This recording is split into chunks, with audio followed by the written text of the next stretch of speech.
everybody. Welcome back to another episode of the Danna-Gift Show. I'm your host, Danna-Gift, and I have with me the amazing Samantha Harper.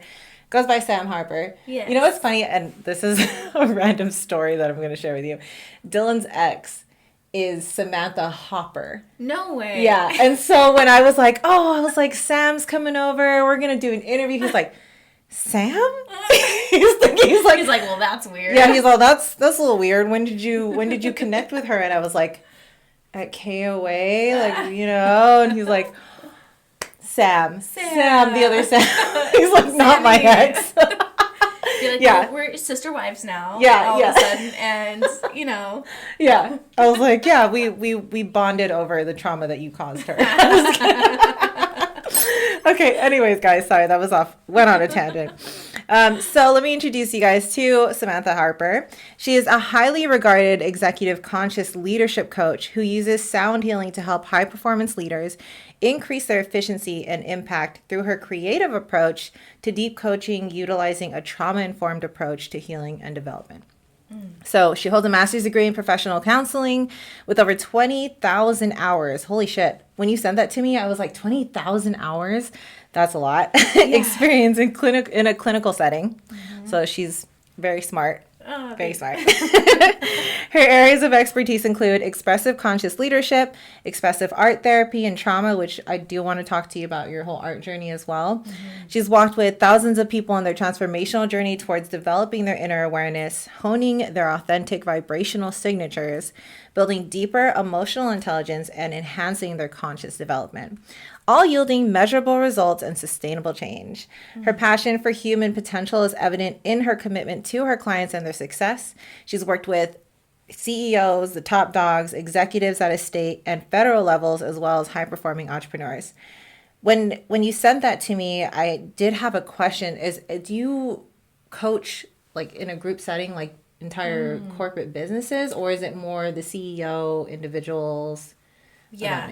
So now it's CEOs, C-suite executives individually. Got it, and then okay. I'll typically come in for group trainings for more organizational leadership development for the trickle-down effect. But now it's the top dogs. I coach them and then train them how to coach the people who are looking at them for leadership. Wow. Mm-hmm. That is cool. So your level of impact isn't even, I mean, you can't count it necessarily, because if it trickles down, it's like you have no idea who it's all touching and stuff, which is in itself its own magical presence. They're like omnipresent. Oh my gosh! Wow, that's an honor. Thank you. That's you're welcome. I'm like, I'm everywhere. Yeah, you're everywhere. I wanted to really just dive into all of this because sound healing is something still fairly new to me. Mm-hmm. I've actually never been to a sound healing event, which is why I have to go. Girl, you need to come. I know. I've ever since I met you, I've been curious about it, but I just never dove into it because I have a lot of questions, which I guess that's what this podcast is also going to serve. I'm going to get to dive into that. So I want to know, how did your journey to sound healing even begin? Yeah. It was my own healing journey. So It was actually after I stopped being a therapist and was doing my own healing. But previous to that, and part of my description here is I have a master's in professional counseling with an emphasis in expressive art therapy. And my undergrad, I studied alternative methods of therapy. So that includes music theory, dance, gestalt, art therapy, all of it. So I have always had music in me, but it wasn't until after I stopped practicing as a therapist that I was doing my own healing and stumbled upon sound healing by accident. And I feel like that happens. It does happen, right? Yeah. I was at this influencer event in LA, of course, like as you do, right? And it was a yoga event, and they had sound healing at the end, and the super rad surfer chick was playing sound bowls. And that was my first experience, and it changed my entire life because there was one frequency in particular. I was laying there, and it brought fear into my body. The frequency did? Yeah. Wow. And I was thinking as this was happening was, how could a sound make me scared? Yeah. Like, this is crazy to me. Yeah. And so I approached her afterwards, and I was asking her all the questions, like, what in the heck did you just do? Yeah. Like, for one, that was amazing, but also, like, why was I scared? Yeah. And I learned that it was the root chakra bowl, and so I bought my first bowl to help heal that and just get really curious about the fear that it brought up. And then after I healed the root chakra, which is where I recommend everybody start, is at the root from the base up. And from there, I was like, well, my heart could use some healing. Yeah. So I bought my heart chakra bowl. And then I was like, I really could liberate my voice more. And so I bought my throat chakra bowl. Oh, wow. And then I was like, well, I'm already psychic. I've been psychic my whole life. But, like, what if it could get even stronger? So I bought my third eye bowl. And before you knew it, I had my whole entire collection and started just playing for myself. My intention was never to play for anybody else. But organically, it grew into something that is a huge part of my life and my business now. Yeah. So I want to hear more about you healing, how that healed you personally, but also how did you said it branched out. Did you start playing by just with one friend, or like was somebody just asking you about it? Yeah, I had my bowl set up in my living room, and so friends would come over and they'd be like, "What is that?" I'm like, "Oh my gosh, it's so cool! Listen to this!" And I would like randomly do, play a little bit. Yeah. And then my neighbors, because they see me doing my thing, and then I got a phone call from a friend of a neighbor. Okay. And she was like, "How much do you charge for a session?" Oh gosh. And I was like, I have no idea. I'm like, how much does this go for? I don't know. Did you Google it? You're like, how much? No, I was like, $100? I don't know. Is You that just crazy? threw a number out there. And she's like, great, I'll show up. Wow. And so I played for her, and then it was literally word of mouth. Wow. And it blew up. Jeez, that's cool. Yeah, it's like not even what you expected. It's not what I expected, but it's exactly where I need to be. And it is my gift. It is my purpose. It is a huge part of why I'm here. And it has strengthened my gifts so much that I could have never imagined this for myself. And I think that's part of the beauty of, like, when you're really listening to your guidance, it doesn't make sense, but that's where you're supposed to be. Yeah. So I'm just, palms open, thank you, more please, like, I'm ready, I'm here. Yeah, give it to me. Yeah. So did you always feel like it was, when you got that first curiosity, that first fear feeling, and you started to heal yourself with your sound bowls, was it very clear and evident that was where you should be, like that was your purpose? Or was there a moment where you're like, oh, maybe this isn't really like something I want to do? There was never a doubt that this isn't what I should be doing, but it was more of coming from a trauma-informed space as a therapist. I was thinking, this is working amazing on me, and it mimics. It's similar to EMDR, which is a type of trauma therapy that I'm also practiced and licensed in, and I was like, this does something very similar, but I'm not going to share this until I'm healed. Because I think that's what a lot of people end up doing is they have this huge, amazing experience that transforms them, and then they're not done healing, and then they bleed out on people. Gosh, that's so true. And then they're teaching the wrong things, and people pick up the wrong habits, and it's like you yourself didn't learn the journey yet, and you're spreading this. Not that it's I'm sure the intention is there and it's good, but sometimes, maybe perfect it yourself before you share it with the world. Yeah, it's like, make sure that you're coming from, I always say you come from a scar, not a wound. And, oh, wow, yeah. From, like, the scar, you can still feel, and it's there, and sometimes you can even see it, but you're not literally bleeding out on somebody. Yeah. And for me, it's always been super important that I come from a place that is ethical and of high integrity, both in my trauma information and also from a spiritual standpoint. Yeah. If I'm not working in integrity in the spiritual realm, I don't want to mess with it. Yeah. So I'm making sure I believe in karma too. I'm like, I'm not here Yes. messing with the forces that I can't understand, nor do I want to understand. Like, you do you. Yeah. Like, I trust you, Yes, exactly. That's crazy. So, I mean, you said earlier too, and we talked about this very, very minimally, but you mentioned that you were psychic. Was that something that you felt, as a child, or? Yes. So I've known since like the moment I could really make a connection that I was psychic. I would have premonitions and they would come true, or I'd have dreams and they would come true like within a couple of days. I would have deep instincts and these things would happen. I could see auras around people when I was young. I can now. Again, they were suppressed for a little bit of time. But it is a gift that I was born with, which I'm so grateful for. And I believe everybody is intuitive and psychically gifted. I think so too. It's just a matter of like sharpening that skill and honing in on it and really believing your intuition, which is what I help a lot of people with now. And you said that there was a moment where you were kind of suppressed in that ability. Did the sound bowls help kind of open up that ability again? Yeah, so it was really interesting. I was playing for a friend of mine, and I was tapped into myself, but I didn't know how tapped in I could be for other people. And I was playing for her, and I could feel her body in my body. Oh, just energetically, like her Energetically, vibration. Wow. I could feel physical pain in my body that was not mine. And so after the session, I was like, hey, do you have like soreness in your shoulder, like right around here? And she's like, yes, for the past 3 days. It's been really intense. And as soon as I was done playing, the pain went away from me.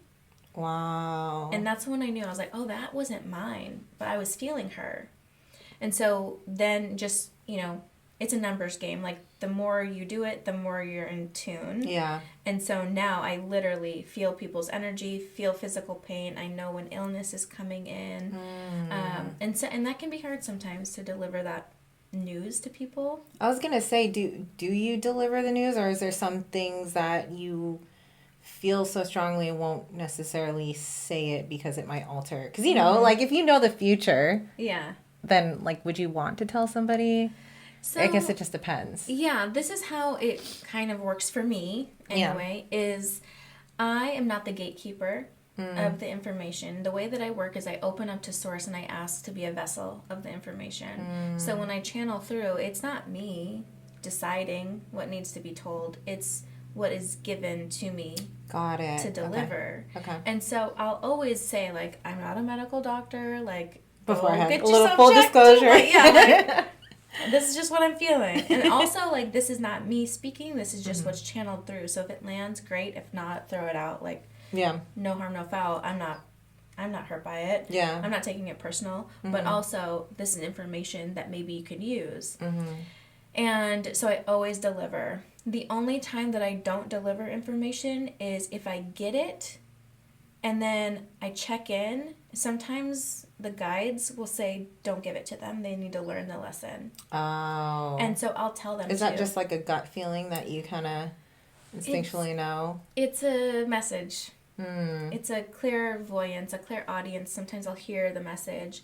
And I've done this with my boyfriend. Like, he'll want information, and I'm like, I cannot give it to you. Yeah. I'm like, I want to so bad. You're like, I'm sorry, but that must be a lot of restraint for you on your end as well. Yeah. Has there been a moment where you have shared something even though you felt like your gut feeling was like, maybe I shouldn't, and you did anyways? That's a great question. Off the top of my head, I'm going to say no. Okay. But maybe when I wasn't as practiced, I probably did. But now I have super strong boundaries and integrity with what I'm given because it's a gift. Yeah. And so I honor that. And so if it's a no, it's a no.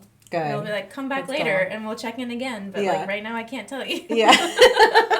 That's good. It's a respect for the source or the higher power, whatever you want to call it. Yeah. The energy field that we don't fully understand. Yeah. The ethereal space. Yeah, the ethereal space. You said that when you were healing people with your sound bowls, you would feel their pain. How does that translate when you're doing it in a group setting? Can you feel everybody's pain? Because I can imagine, like, there's gotta be, you'd be crippled. Oh my gosh. I learned this early on was to protect my boundaries energetically like a motherfucker. Yeah, because you don't know what's coming into that room when you're hosting an event. Right. Right. So I learned very, very quickly, I have to shut off a little bit. So when I'm in group settings, I'm not as open of a channel. I keep myself kind of closed off enough to allow it to work through me through light and love and like pure energy, but nothing to like attach. And also I tell guides, I'm like, just, you can come back to me later, but right now this is big. This is a collective situation. Like, don't hound me with all the messages all at once, because it's so much. Yeah. But I can feel the collective energy for sure. And sometimes it is more somber, and other times it's so lit and exciting and like so high vibe that I'm literally shaking, buzzing afterwards. I love that. It's so much fun. Has there been a moment where it wasn't positive energy that you received? Yes. In a group setting as well, or was it more in an individual kind of situation? I can distinctly remember an individual session that kind of shook me. It was a person I wasn't expecting, somebody I didn't know. I thought it was somebody else who was showing up. A different person showed up. And so it kind of threw me off. And then, like, the whole time I was feeling really tired, like the energy was sucking out of me. I call it energetic vampires. Yep, that's a thing. I know you felt it, right? And then I started getting a migraine, like, instantly. Wow. And I was like, okay, there's something off here. And then this person stuck around for an uncomfortable amount of time afterwards. And I was even just, like, after the session? Yeah, I was just, like, trying to get them out, like, kindly. I'm like, okay, I gotta get on to the next one, you know. It's a busy day. I gotta ground before the next one. Really late for this appointment. And then I found out later that this person, like, I'm almost like, I almost don't want to even share it. Because it feels like it might come back. It was just really, really dark. And I was like, okay. And then that person showed up to a group event maybe a week later and sat behind me. And I was like, I know what this is, and I know that you're trying to come at me and send me negative energy, and we're just going to block it. So that was a pretty unsettling feeling. Yeah. But for the most part, it's like, you know, there can be grief that's in the room. That's pretty present often, because people are coming to heal, right? Right. Like you go to the hospital, people aren't going to feel happy and good. You're going in because there's something you want to be fixed. Yeah. And so I can handle most of it. It's just like the dark, deep the really, stuff. Really dark stuff where it's like almost malicious. Yeah. I bet you can, I mean, even me not being psychic or anything, or at least that I don't know of, I still find a sensitivity when I feel people's darkness, and it's like unexplainable. Yeah. But I also don't like to dive into it because I'm like, I don't want to mess with anything that could potentially like rub off on me in any which way. So. Yeah, we're protected. We got our stuff. We're like locked in. Sage everything. Exactly. Yeah. Wow. I can't even imagine. Could be a heavy burden, I feel. I think as anybody who's in the spiritual work, in any kind of capacity, there's a weight to bear in that work. Yeah. Because it can be heavy, right? But it's also so incredibly beautiful and rewarding that it's worth the weight of that. And that's what I tell people who come to me who are in my spiritual mentorship, who are trying to hone in their skills a little bit more. I'm like, when you're ready, you'll be ready, but that doesn't mean it's going to be easy. Yeah. Because I think, you know, there's like this misconception that the spiritual world is all light and fluffy and like all woo-woo and so much light. And it's a trend. It's almost like a trend right now. With the spirituality and everything. Totally. Everybody's gotten into this whole, like, everybody's a master manifester now. And, you know, which is, I'm not shitting on it. Right. But it's like, some people, like you said, they're bleeding out on other people because they haven't necessarily mastered it themselves. They just saw something on YouTube or like a podcast, you know? Yes. So it's interesting, the era we're in. But I applaud it, too, at the same time, because it's like if people are just trying to get better and heal, like, more power to it's better than what we were doing when we were just suppressing everything. 1,000,000%. Like, I'm all about everybody waking up. Yeah. It's just honoring the process. Yes. You know, and as it's coming into you, Because when you have your awakening, it feels like you just understand everything so differently, and so you want to share it. Like it's so exciting to share, but that's just scratching the surface. Yeah. Like you have multiple awakenings on your spiritual journey. It's not just one. And I think that's where people get like overzealous to share and want to coach or guide is when they have their first awakening, and I'm like, that's novice level. Yeah, you're like, just at the beginning level. Just getting started. I feel like I had an awakening when I hit 30. Yeah, for sure. That was just like, that was more of the, okay, I'm just done fucking carrying everybody's shit right now. Yeah. Like, I need to work on my own thing. Yes. I stopped becoming a people pleaser, I guess, around 30s. I was like, I'm done with this. Love it. Yeah, recovering people pleaser over here too. Yeah. It's hard. I wonder if that's like a woman thing. Well, men are people pleasers too, but I feel like there's a different burden when it comes to women and people pleasing, because when we're younger, at least I don't know for you, but for myself, it's like just being taught like good girls get treated better or whatever, do your homework on time and you get better. Like, I don't know. That's a whole different story. Yeah, good girl syndrome. Yeah, that's it. You're like, I know. Been there, done that, rebelled against it, went full bad girl, and now somewhere in the middle.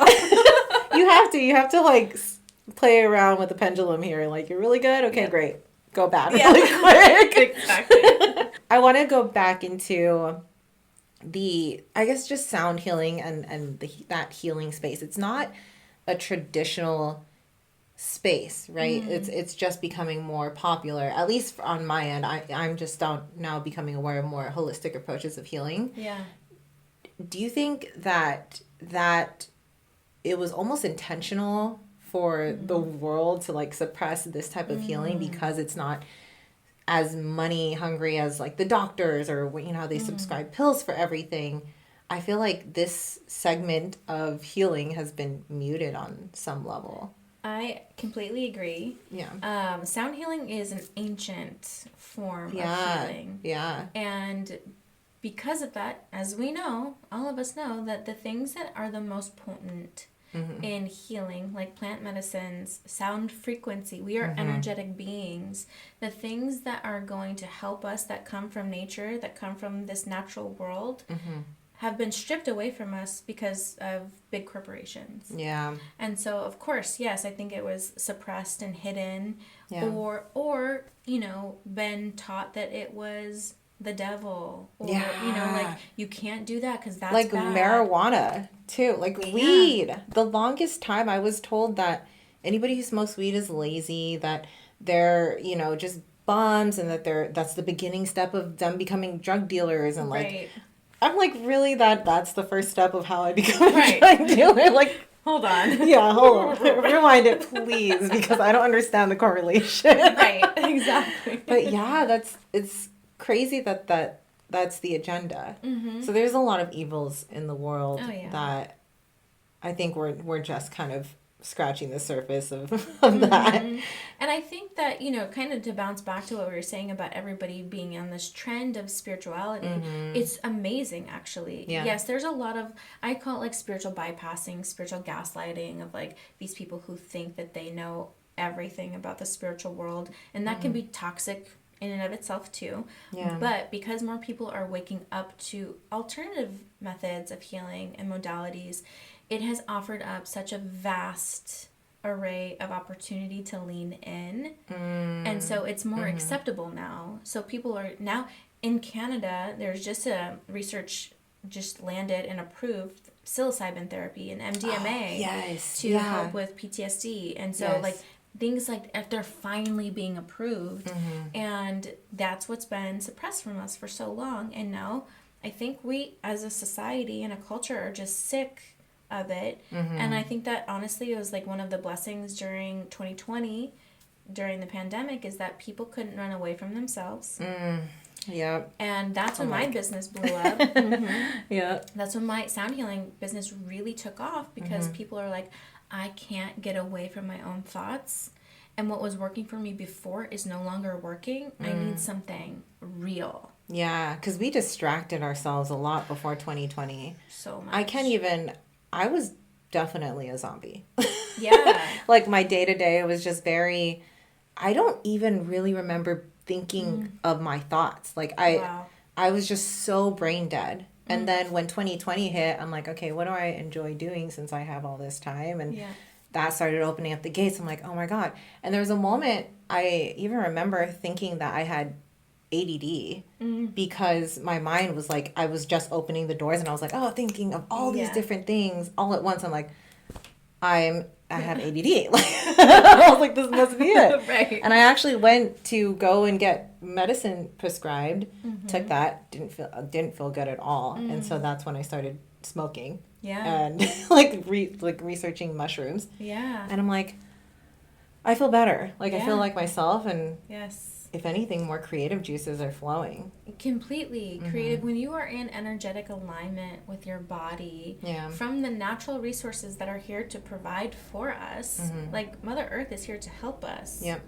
And when we can use that to our benefit, that's when things start to really click into place. Yeah.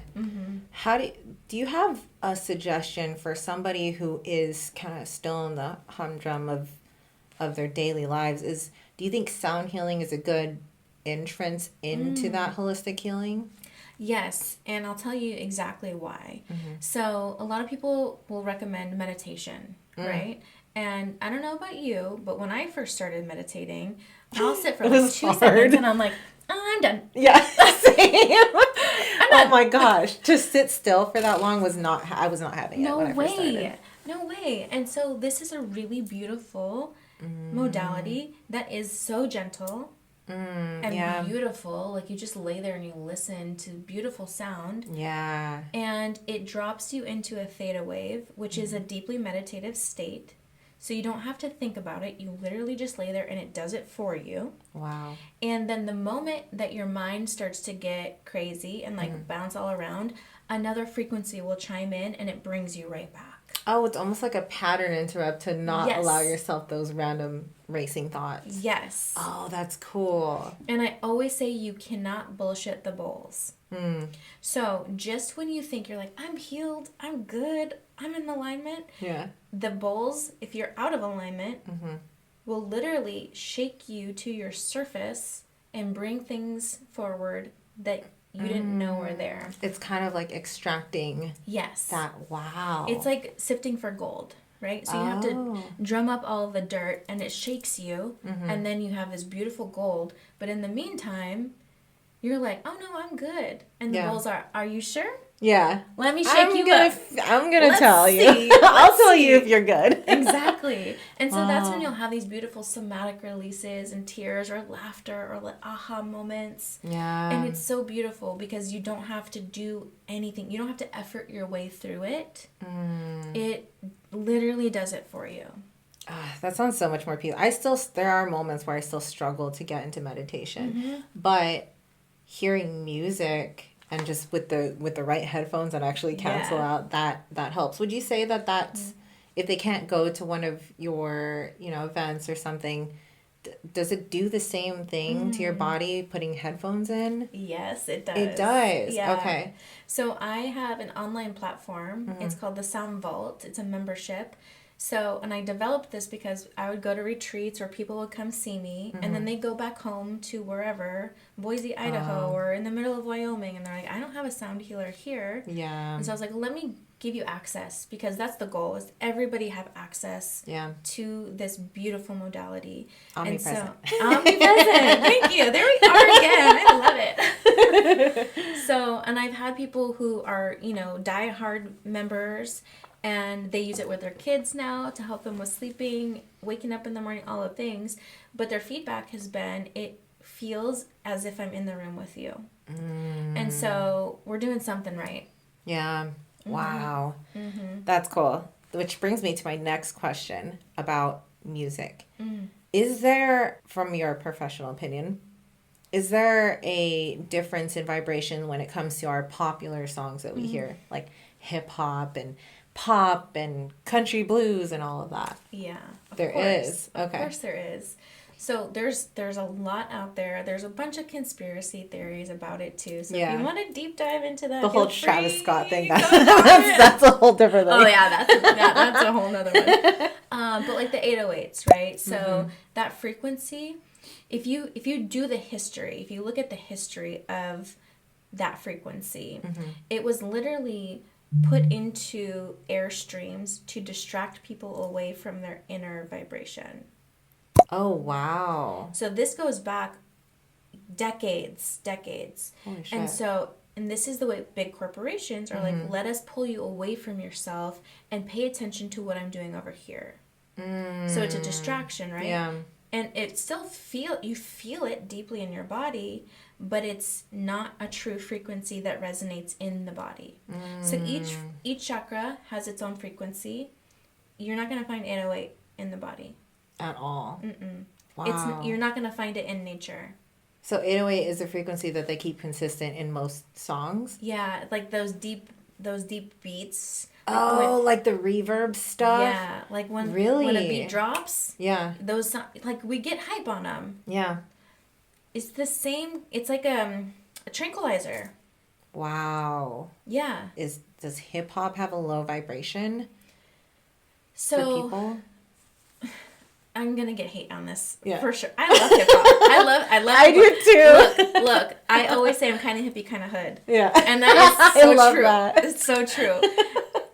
But yes, it has a low vibration. I thought so because I feel different when I listen to hip hop music. See, don't take my word for it. Like, go listen to it, see how you feel, yeah, and then listen to a high frequency of pure vibration, and then tell me the difference. And you're going to feel like you're elevating yourself, or you're going to feel low. And so, and that's what I tell a lot of people who maybe don't believe in this stuff. I'm like, don't take my word for it. Yeah. Experience it for yourself, and then let me know. Yeah. And then people come out of sound sessions like, oh my God. Yeah. I'm floating. I feel light. Yeah.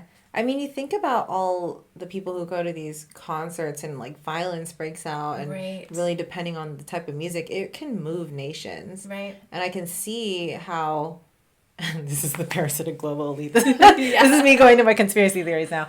But I can see how you can use music for a positive light, which is what you're doing, but also in a negative way. And there's things that you can hide in music. Yes. That's like, the little whispers in your ear that you don't necessarily hear until you slow it down or take away this and this and this of the instrument. And then all of a sudden there's like some deep dark message. It's like, kill your whole family. Yeah, it gets dark. It can get dark. Yeah. Oh, that's so scary. And I never realized the difference in vibration because all I did for the longest time was listen to hip hop. Yeah. And so, but I was spiteful. I was like an angry, like, fuck every man. Exactly. Kinda, So here's another thing is your vibration matched that. So if you're wanting to elevate yourself to a new vibration, you have to start listening to vibrations that are going to lift you up, not keep you down. And this is where people struggle with the internal world not meeting the external world. And that's when you start feeling like crazy. Because it's the incongruencies between what you're experiencing, what you feel on the inside versus the outside. Yes. Wow. And so I always tell people, I'm like, if you're feeling sad, listen to sad music. Match up your worlds. Make them the same. If you're feeling happy, listen to happy music. If you're feeling depressed, listen to depressed music. Like, match it up so that you're in sync, so that you can be in it. Don't pull yourself out and not lean in to feel the fullest expression, because you're going to keep yourself in it for a lot longer. Oh, interesting. Almost kind of like go through the storm rather than try and run away from it. Double down. Wow. That can be kind of terrible. Okay, another question. Yeah. When songs have such strong lyrics in it and you're experiencing a negative emotion, you're saying listen to more negative music. Should I listen to music that also has negative lyrics? Or is it more of like find a frequency or vibration within that, maybe without lyrics, so it's not like persuading you? Right. So let's first talk about the power of our own vibration and the words that we speak. We're talking about manifesting, right? Yeah. And so the words that we speak hold vibration, hold so much power. So I definitely wouldn't encourage you speaking out hate vibration or angry vibration. Well, no, there's a thing about sacred rage, and there's a place and a time for all of that, and it needs to be expressed, but not in like I'm gonna go kill everybody and like not crazy like that, but I would more of the frequency, like match the frequency, get that deeper tone. That's where you feel the anger in your body, match that tone. So let's say you feel a lot in your chest. So go to the heart chakra, find out what frequency that is, and then sit in that frequency. Be in it. Don't go away from it. So should somebody go into, I don't know, Google and type up frequency of the heart, or how do you look up what frequency to listen to? Yeah, you can do YouTube has a ton of frequencies, and you can look up all the different chakras in there. You can look up aura cleansing, house cleansing, repairing depression, anxiety, insomnia. I listened to insomnia frequencies for a long time to help me sleep because I couldn't sleep. I was like a night owl, which was really productive, but also I was tired. Yeah. So you need your sleep. Yeah, exactly. So you can use those frequencies to help align you. It's all about alignment. Okay, more so about the parasympathetic state. So I'm not super well versed on that. So can you explain to me and our listeners what that is, and also how to achieve that, being at home? Yeah, so let's talk about the theta wave. Yep. So the theta wave is that space of frequency in the body. It's right when you are waking up from sleep, and you're not quite awake yet, so maybe you're still dreamy. You can almost still tap into your dream, but you can hear the birds chirping outside maybe. Something is, you can tell that your external world is like you're coming out, but you're not totally here yet. Can you hit that state after a nap as well? Is it the same? Okay. Okay. Yeah, you can hit it when you're waking up, right before you go to sleep. Oh, right before you go to sleep too. Okay. Yeah, so that space right before you're going to sleep, you're super relaxed. That moment right before you drift off. That's a theta. Okay. And that's when we are in our deepest meditation state, and that's when the conscious turns off and your subconscious is working. So that's when we can do our greatest manifesting work and drop into what the body is really trying to tell you. Oh, wow. Okay. When you, this is like a silly question, is meditation not just going into that state to prepare to sleep? Could you just meditate and then go to sleep? Yeah, my son does that all the time. Oh, really? He asked me that question. Because I'm like, all right, babe, let's get our meditation practice in for the day. And he's like, can I just do it on my way to sleep? And I was like, you can. Yeah. It's intentional though, right? I was going to ask, is that what makes the difference? Is it just the intention that you have before going to bed? Or Yeah. So say for instance, I mean, we do a lot of work in the ethereal, in the dream state. I do a lot of healing work in the dream state. And so I'll set my intentions as I'm drifting off to sleep. I want to be in a peaceful place so that I can do my best work. I want to be clear and remember when I wake up what I just did. And so you can kind of talk your way into it, almost like hypnosis. Yeah, self-hypnosis. Oh, that's interesting. It's really cool. It's a hack for sure. Yeah. Is there, when you first started doing that, and even just, I guess more even your meditating, how long did it take? I mean, okay, wait, first of all, how long is your practice now? My meditation practice? Wow, it can range anywhere from 5 minutes to an hour and a half. Really? Yeah. So I say typically, like on average now, I meditate for at least 30 minutes. Okay. But I have no problem being in meditation for an hour now. When I started meditating, when I was like 18 years old, it was like, I couldn't. Like, I gotta sit I was like, down 30 here. seconds. I got it. Gosh. So it's about, being like without thoughts. And I never understood how people could do it because my mind was just racing everywhere. But when you start to set intentions and drop into the body, get really into the breath, then you can get there easily. And now I'm in meditation and I'm like, I don't want to come out. Like, I want to be here. Interesting. All day. How do you cancel out those racing thoughts when you're trying to go into meditation? Like, how do you get rid of them? Or are you kind to it and you're just like, just, let it pass through? Like, so it's a practice, right? It's a meditation practice. It's not something that you're an expert at all the time. So some days I'll sit in meditation and my mind is in a million places. And I'm like, okay, I hear you. I see you. I acknowledge you. I will come back to you. Give me 5 minutes. And I'll just gently set it aside and I'll be with the breath. Or I'll just try and feel my heartbeat behind my hand. Oh, wow. And that puts you in a deeper state. That gets me there. So I don't try and push out the thoughts, because they're here to help serve us. And so if we keep pushing thoughts out, then it's going to get used to, okay, I'm pushing thoughts out. I'm not supposed to pay attention to what's coming in. Oh, it's like you're training yourself to not meditate. Yes. Oh, interesting. Or get intuitive information. So if I'm telling my thoughts, you need to stop, but that's everything. So when I'm getting information downloaded to me, I'm telling that, stop, you're not welcome here. So the way I do it is I acknowledge you, I hear you, I will pay attention to you, I will come back to you, give me some time. So it's a lot of compassion and grace for the body, for the mind, for the spirit. Yeah. And then it's just a practice. Other times I drop right in and I'm literally like blackout. You can't do anything. Like I'm in. And then I come out and I'm like, whoa, where am I? Where did I just go? Yeah. But yeah, it's a practice. Wow. I still need to hone in on my practice, that's for sure. Yeah. I'm working on it. We're slowly getting there. But racing thoughts. And I feel like there are seasons and times when I'm able to meditate longer, and other times I'm just like, nope, going straight to work. But I try to be kind to myself when I feel that. Always. But it's easier said than done. 1,000,000%. I know some people do, sound healing and saging of their homes. Can we talk a little bit about, I guess, energetic cleansing within a space? How does that even work?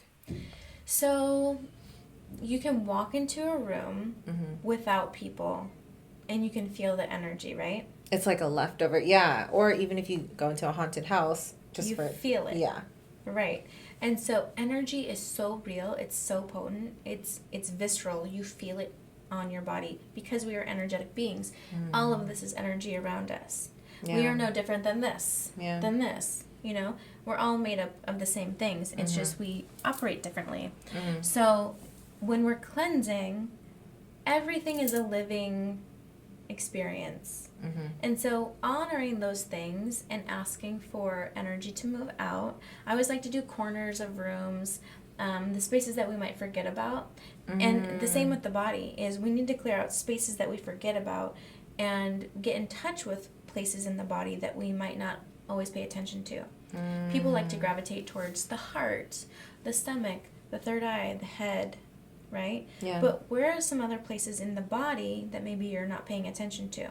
That weird part in between your... Yes, right, exactly. Maybe you're holding something here. Yeah. Same thing with spaces and rooms, like the nuances of the quiet moments. And so clearing out space is just giving the room expansion to hold new energy or move out old energy that is no longer serving the space. Yeah. That's why I like to move my furniture around frequently. Does that help with the energies as well? Is it just to keep it kind of fluid and moving? Yeah. So you talked about earlier is a pattern break, right? So thinking about the way your living room is set up, you've got a coffee table, a chair, a couch, and you walk in the same pattern over and over and over and over again. Well, if you move even a couple of inches, that breaks the pattern. And I suggest to a lot of my clients that I work with is take a new way to walk through your home. If you want to start thinking different, walk a different way. And that might mean you need to move some things around, but it helps lift and move energy. And when you pattern interrupt basically your daily routine, does that open you up to receiving more new experiences in your life? Yeah, the unexpected. How many times have you driven to the gym and you just get there and you're like, whoa, how did I get here? Oh gosh, so many times. Right. Yeah, yeah. Right. So taking even one different road out of your normal pattern, you'll notice something different. You might even notice something different in your car. So I love doing this. I love going different routes to places that I frequent often. Yeah. Because I might run into somebody new. I might see a store or a restaurant that is new and exciting, or a new place to visit. And so I like to do that when I'm driving, but also in my everyday experiences. The people that I talk to, the way that I walk through my home, my morning and nighttime routine. You switch that up too. I switch it up. Wow. I feel like some people are so strict and rigid with their routines, but I could see how it can work more to a negative effect than the positive. It's great when it's new, right? But then when you get stuck in that same pattern, I guess it's smart to switch it up. Yeah, it's the same way that we move through energy. So when we have momentum, when something is working for us, we build momentum, and then all of a sudden you're going so fast and you don't know how to stop until you get hit. Right? Something forces you to stop. Forces you to stop. Yeah. I've been there. Yeah. That happens in our relationships too. Yeah, exactly. Yeah. Exactly. So it's getting out of the momentum and knowing like, oh, I can always jump back on. Yeah. I can always get back into a routine that worked really well. But what am I maybe bypassing because I'm not actually connected to it? Because I'm just in the formality and the motion. I'm not actually present. Yeah. Yeah. So a lot of my viewers and listeners are people who are, they're pretty well versed in manifesting and sound healing and the more holistic approach. Well, I think most of us are. That's it. But is there like a good starter recipe into all of this stuff? Because I will say, when I first started exploring, honestly, just the desire to be awake, because I was like stuck in the mundane. When I saw all this stuff, pretty much all the stuff that you do, there was definitely a wall that I hit that I was like, oh, that's just like woo-woo stuff. And that's what everybody says because I've been programmed to think that, right? Right. But is there like I don't know, like if you could hand like a basket of goodies, like even books that you read or something that kind of broke you into that space, is there a recommendation for people who are beginning that journey? Yeah. So for one is try on a lot of different things because one modality might be beneficial for you in a certain stage or a season that's not going to serve you later on. Yeah. And you might love sound healing and maybe it does not work well for you. So trying on a lot of different things, like just get really curious on what feels good and what maybe you have resistance towards. The things that you have resistance towards, maybe do that first. Really? So just, like you said, run through the storm. Don't run away from it. Go in, because you're going to get your largest lesson there. Is where there is resistance, that's the lesson. Wow. So let's say, for instance, what did you have resistance with? You said you came upon this thing, you're like, oh, that's woo-woo.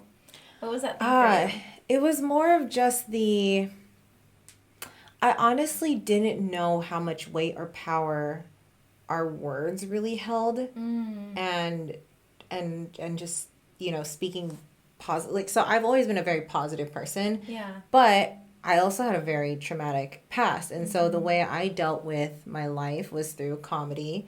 And so just kind of adding jokes. But the jokes typically, at least comedians, are very more dark, right? Like we have dark jokes and we just laugh at our pain.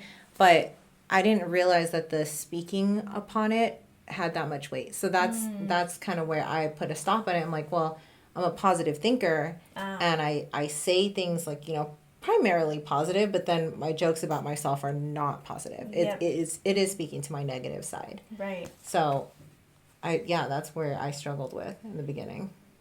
Okay, this is a beautiful example. So even recognizing, like, I'm kind of living a double life here. Like, I speak really positive, but then I mask, because we know that comedy is typically a mask for pain, a lot of times at least.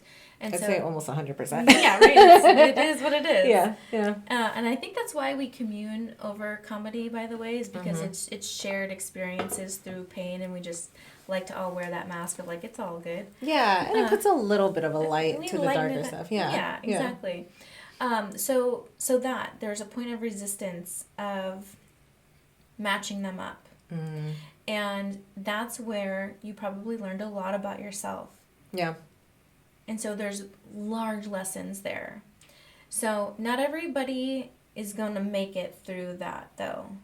So, like, kind of bulldozing through the resistance, it's hard. Yeah. So I would say, like, the number one, like, let's start super, super easy. If you're coming out the gate and you want to try something woo-woo, but not be woo-woo just yet. just dabble in it. You're just going to dip a toe. Is meditation walks. So mantra walks. And you can just think of a thought of, I love the way my body is moving right now. And just go on a walk and repeat that. I love the way my body is moving right now. Just over and over, repetitive. Yeah. Okay. Walk around the block. Say that to yourself around the block. Come back and let me know how you feel. I love the way my body is moving right now. My body is strong and holding me up. My body is resilient. It is bringing me on a journey. So these kind of walks, for one, it is activating bilateral brain stimulation, which mimics EMDR. I spoke about that earlier, which helps with building new neural pathways in the brain. And so you're kind of tricking your brain to think positive with the reinforcement of the embodiment piece. We're not just knowing it, we're embodying it as we walk. You're experiencing it. Right. Oh, wow. Wow, that's a really good tip.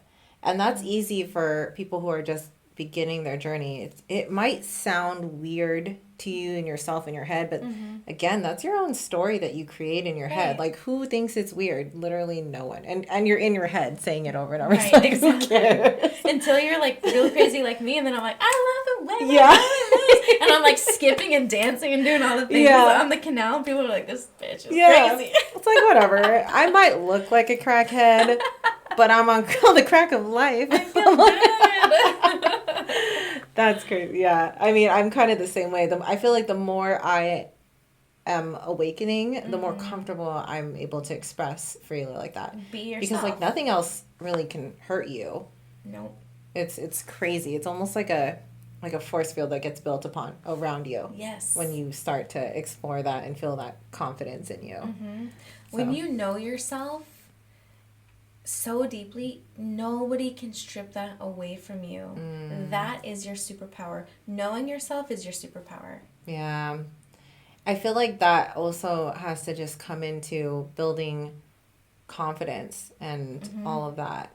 Do you feel like with your sound healing and when that journey took off, did you already have a pretty strong confidence about yourself, or did it develop more as you dove into the things you're passionate about? I had a fair amount of confidence in certain areas of my life. As we all. Yeah, and then I was deeply insecure in some other areas. Yes, yeah. And sound healing helped repair those while I got to use what I knew. And now we're getting a little closer into balance, right? And I definitely had this fake it till you make it confidence. Before I started playing, it was more like in my therapy days of, I could walk into a room and look like I was confident. Yeah. But I wasn't. Yeah, oh my gosh. Sometimes I'd be crumbling inside. Still sometimes I do. Yeah. Even at networking events where I know people and I'm like, where is this anxiety coming from? What is it about? Yeah. Now I feel very, very comfortable in my own skin. And I think it's because I truly know who I am. Yeah. And I'm like, you know what? Not everybody's going to like me, and that's okay. I don't like everybody. Yeah. So that's fair. That's a fair energy exchange. And also, the people who are for me are for me. And so I'm like, I got that. I'm good. Yeah. And also, I love myself, and I know my worth. Yeah. And I didn't before. And that's a game changer. That's where the true confidence comes in, is when you know your worth. And that took me a long time. I didn't figure that one out until well into my 30s. Yeah. Yeah. I'm still I have glimpses of the super healed Donna, and I know that she's out there. She is. She's here. She is. But she goes away a little bit every once in a while. The negative side does kind of slip in, but I think it's okay to allow that a little bit. If you have compassion for that, typically it's part of our shadow that is just coming out to play. And once you can make friends with your shadow, then it's like, okay, I got you. Let me bring you into the light. Yeah. Because you don't have to stay in the shadow. That's true. It's a choice. It really is. And it sounds so annoying. I used to get so annoyed when people are like, well, you can choose not to be sad. I'm like, what? I'm hurting. Yeah. But it really is just that simple. It's like you really just have to make that decision. But it's, again, easier said than done. Yeah. Another question I had about just sound and vibration. Have you ever played around with sleep affirmations and like putting that on before going to bed and letting it play throughout the whole night? Yes. Does that work? Yes. It does. Absolutely. Do you have specific ones? We're gonna tag them in the links or Yeah. something.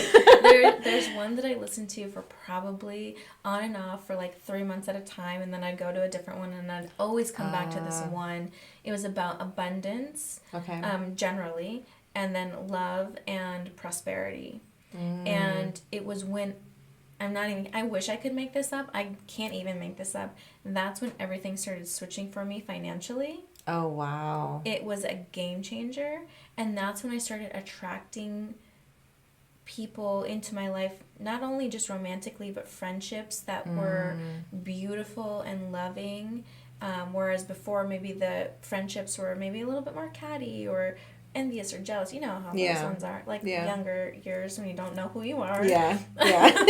You're just like, let me let everybody's energy in and like not even care for my own. Right, exactly.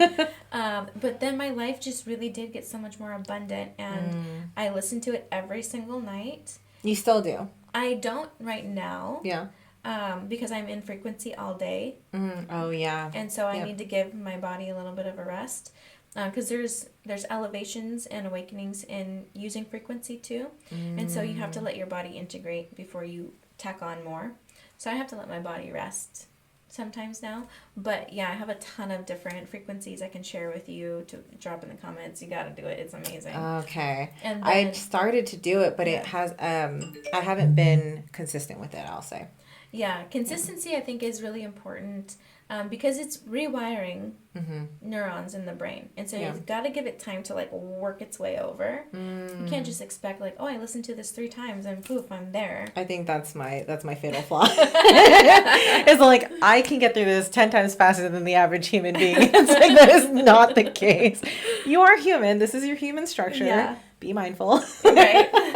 Right. Yeah. So you said you listen to yours about 3 months at a time every night. Every single night. Wow. That's a dedication to your practice, and even with your sound bowls and everything. Yeah. Yeah. It's a devotion for sure. Like if you want something bad enough, you got to show up. Yeah. You got to show up. Was there a very dark moment that led you to kind of change that? A dark moment? Like, let's open the book. Like, which one are we going to talk about? Yeah, there's a lot. Yeah. There's a lot of them. Yeah. Talking about comedy and, like, masking it, right? Yes. I laugh at my pain all the time. There was plenty of times. I think the kicker for me was really going through my divorce. And that, sister, like, I didn't know who the fuck I was. I let myself go so far away that I had to really, really dig and find her again. How long were you married for?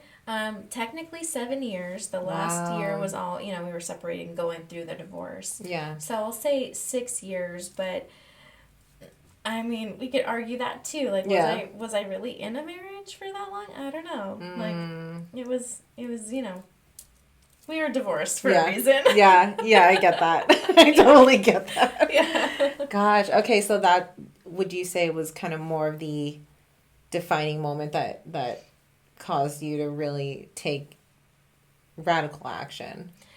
I would say so, yeah. I mean, there was obviously, like, other points in my life. Like, I'm a 3-time cancer survivor. So there was... I want to talk about that. Yeah, there's a lot of moments in that I had to, like, really pull myself up by the bootstraps and be like, you are here for a reason. Like, get it together. Yeah. You were given an opportunity to continue to live. And so there's those moments. But the divorce, it came at me different. And that was more about freedom and liberation outside of myself. And I had to figure out how to feel free and liberated within myself. Wow. Did you have cancer while you were married? Or 2 of the times, yeah. 2 of the times? Mm-hmm. And was that any reason why you guys didn't work out, or? No, actually, he showed up for me during those times. I would say, like, he's a man of acts of service is like his thing. And so, and it's unfortunate that that's how it had to come out, right? But he took care of me during that time. Yeah. On like a physical, like, get me water and the things that I needed to survive. Yeah.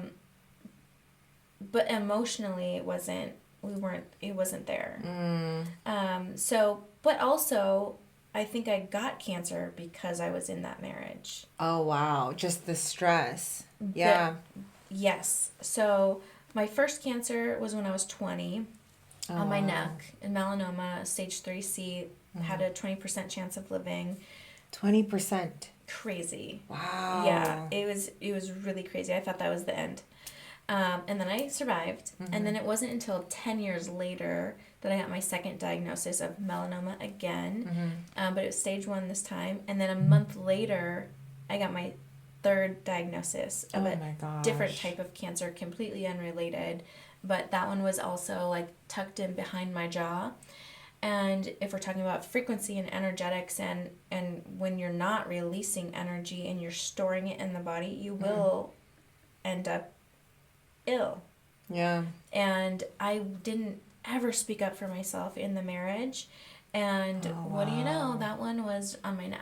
So think about your throat. Like, blocked. If you are not speaking your truth or standing up for yourself or even saying fucking anything, it manifested in that kind of way. Wow. So I think that there's a lot of correlation between the two.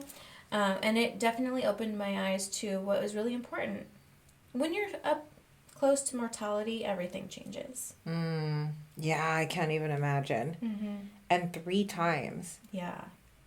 When you got diagnosed the 3rd time, how did you find the will to keep going on? Because I feel like even for just something as simple as a dream or a passion, that for a 3rd time and not seeing, the success you want in it, that can be devastating. But to have your mortality on the line again, did it feel like punishment or what? Oh, wow. That's a great question. And I probably did have some moments where, like, I deserve this. Or I called this in. Or I must not be doing something right because this is here again. At the same time, the first and second, honestly, with the first diagnosis, I was like, if this is my time, take me. Like, I'm okay. I lived a lot of life in these 20 years. Like, if you got a bigger plan for me, let's go. Yeah. But then the second and third time, I was married. I had Quinn, my son, and I was a stepmom to 2 other kids. And so I was terrified. Yeah. And I was like, I don't want to leave now. Yeah. Like, give me another chance here. And I think that was part of it, of like, I have so much more to live for that is outside of myself.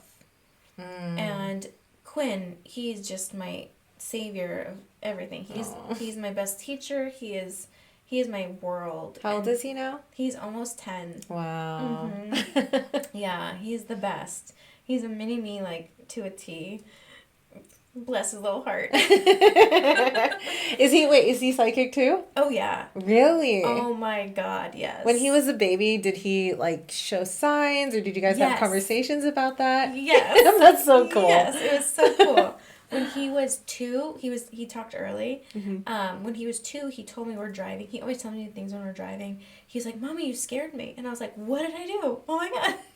And he's like, you scared me when I was in your belly. I saw your skeleton, and then I realized it was you. And I was like, whoa, tell me more about being in my belly. He remembers being in your womb. Yes. That's insane. It was so cool. Wow. So we had a whole conversation about that. He told me about how he came into this world, how he jumped through a portal, how he got to choose me, all of the things. Like, this boy... Oh my gosh, that is so... I want to pick your son's brain. Yeah, have him on the Put him on the podcast. That's crazy. Mm-hmm. This is a random question that just popped in my head again. Yeah. Did you have a natural birth with Quinn?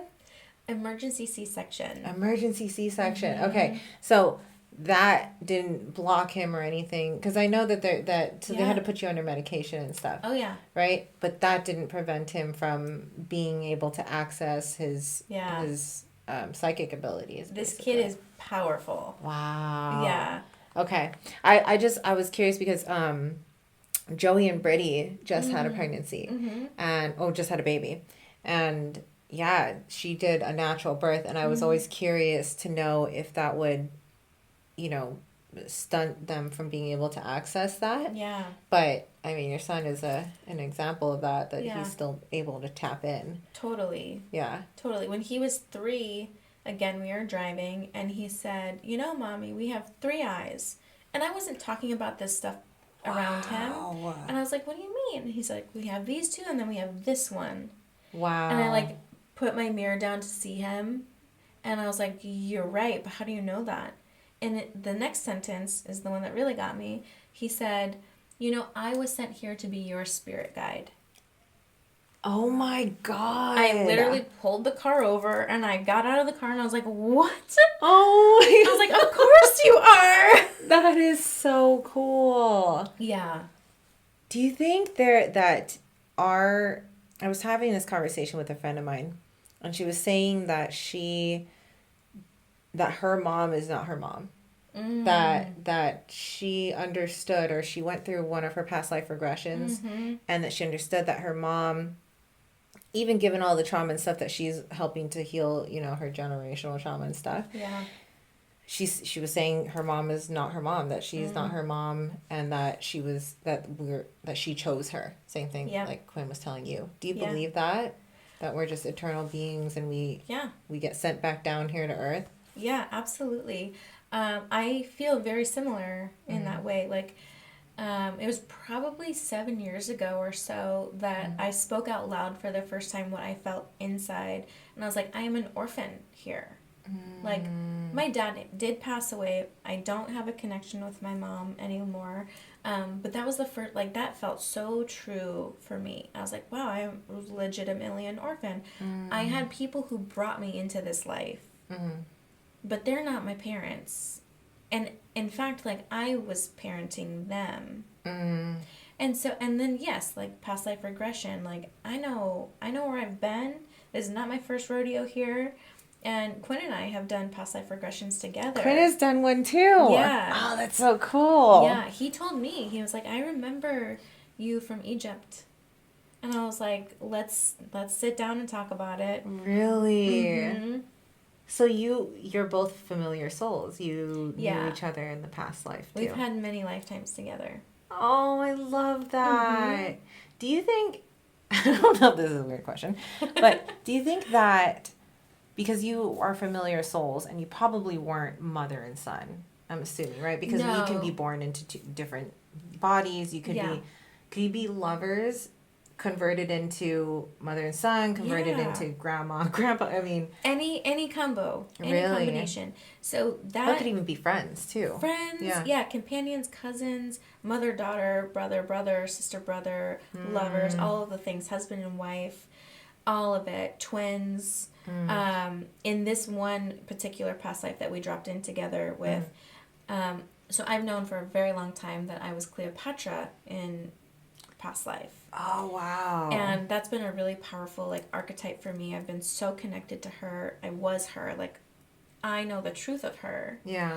And when he told me, I remember you from Egypt, I was like, let's go. Confirmed. Yeah. So we sat down in meditation, and he was the brother to Cleopatra.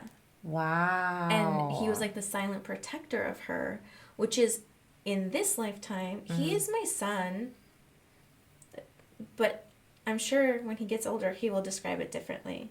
I'm here to guide him. Yeah. I get the title as mom, but it is so much more than that. It's deeper than that. Oof, yeah, that could make me cry right now. Oh, I love that. I feel like that's a whole other podcast. That is.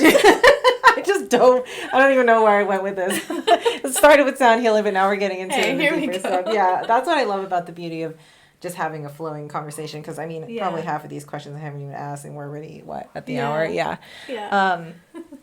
Final questions.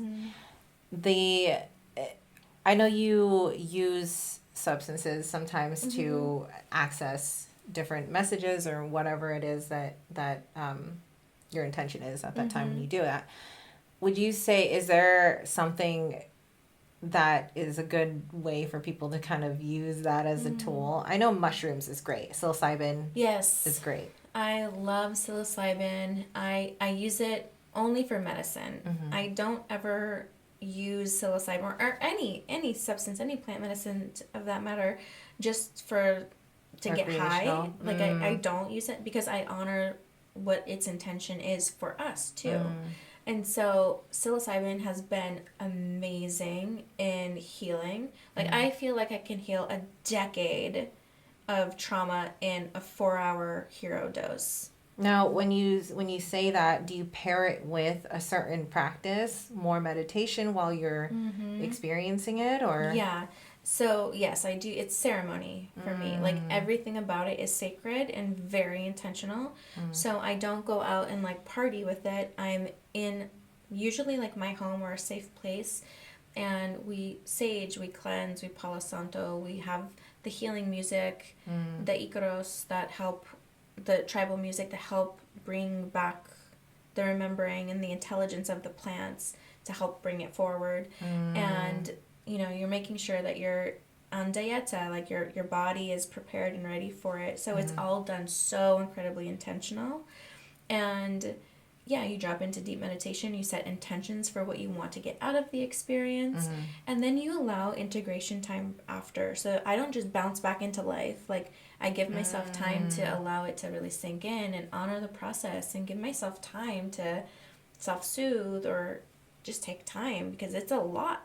And it's so beautiful and it can be really, really fun, but you have to honor the whole process. So I've sat with ayahuasca, with Kambo, Sananga, psilocybin. Like I've ventured into the plant medicine world, and it has been so incredibly beautiful. And my gifts are even sharper because of that. When there's just deep connection. Yeah. And you and your boyfriend, you guys did do, what is it called? Kambo. That's frog poison, right? Yeah. Is it basically? Yeah. But it's small doses. Yes. What is that like? What does that feel like? It's intense. So Kambo it's meant to be a purging medicine. So they burn spots on your body, and you can't really even feel it. And then they put the secretion of the frog on those spots. They're called gates.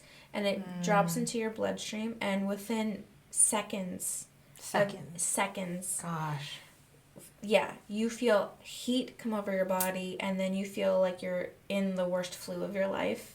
And then you think, why the fuck did I do this? Oh my god, this is so terrible. The regret kicks You're in. like, wow, this is really bad. And then for me, like, I purged immediately. And so, like, physically you threw up, yes. and oh wow. Yeah, like heaving, contracting, like my abs hurt the next few days. Wow. Like, it is intense. And then afterwards, you get it all out, and then you feel super clear. And the day after Kambo, you feel an immense amount of energy because you're just so clear. Everything got out of you. Wow. And it's not a psychotic, and it's not a psychedelic at all. So you're not experiencing any imagery or anything? No. It's just cleansing. Kambo is like the most embodied I've ever felt. Really? You can't go anywhere else. You're so deep in your body, and you're so connected to what's happening. There's no other place you could possibly go. It's that intense. Whereas ayahuasca or psilocybin is more psychedelic in nature to some extent, and you can, like, see fun things happening in different colors, and you just feel euphoric. Kambo, not that way. Yeah, so maybe don't start with Kambo. Don't start with Kambo. Don't start maybe there. just a simple, like, it's called protocol, right? Just a protocol is like you take a little dose every morning. Yeah, it's like a micro dose. a microdose of psilocybin is like, you just feel like sunshine. Yeah. And you feel really good. You feel more open. Your heart feels open. You're expansive. You might feel more creative the next few days afterwards.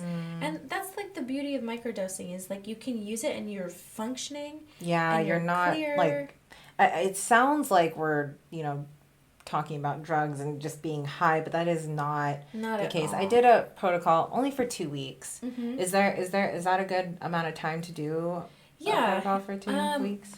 2 weeks is great. I like to do about a month at a time, but I don't do that frequently. I did my first microdosing a few years ago for a month. So you'll do like 3 to 4 days on, 3 to 4 days off, depending on who you're getting it from, what strand, all the things, right? Yeah. So do your research. Yeah. Just like resource. Yes. And so after the month, then I didn't do it for 2 more years. Oh, wow. Yeah, and then I just did a month in December, and I did my full protocol, and then now I don't need it right now. And I don't go towards plant medicine unless it calls me. So don't just do, it's like another kind of gut instinct that tells you, I think I'm due for a protocol. Yep. What does that do for you as far as, how can that be shown, the results of it shown in the external world? For me, it's way more creative. I don't get hung up on like the small things in life. Like I know what's more important. Like the things that actually matter. Yeah. Like I don't really care about the things I used to care about. Yeah. Yeah. And it's not apathy, but it's like, for me, I'm like, Louis Vuitton purse, like, what the fuck ever. Yeah. When I used to, don't get me wrong, like I have a whole They're designer cute, part of my closet. Yeah. Don't get me wrong.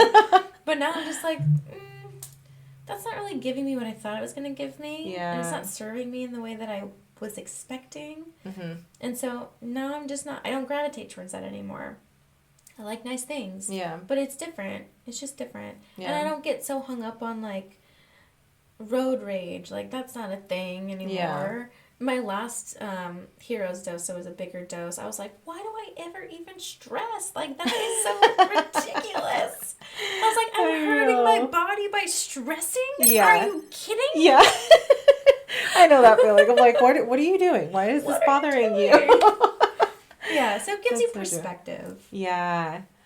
That's good to know. So if you guys are exploring, I think this episode, I feel like, is just kind of a good gateway into just spirituality, because I mean, you said you felt this way since you were born. So it's like, it's nice to hear from your perspective how to kind of break into it, because I don't think I was. Yeah. And so it's still something for me to explore, and maybe for you guys to explore too. It's honestly been life-changing, this journey, but it's like once you open that door, it's really hard to stop.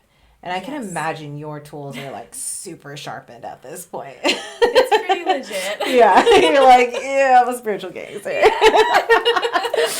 All right. Well, thank you so much for being on this podcast. I really hope that our listeners and viewers can get what they need from this. I can just start opening the doors, because honestly, once you start exploring and just being curious about wanting to awaken those deeper thoughts, or even just have a thought about a thought. Yeah. That's honestly, that's like such a good beginner way to start. So anyways, thank you for being on the podcast. And is there any final words you want to say to the listeners, viewers? Yes. Well, thank you. It's been such an honor. Thank you for sharing your beautiful community with me. And I always say, like, my version of namaste is when my energy and my frequency is rising, so is that of the people who are around me. And so that's just an extension of my light and my love to you. So when I am rising, when I'm doing amazing things, that just gives you the permission slip to do that for yourself too. So I rise, you rise. Thank you. Thank you. Thank you so much. Thank you.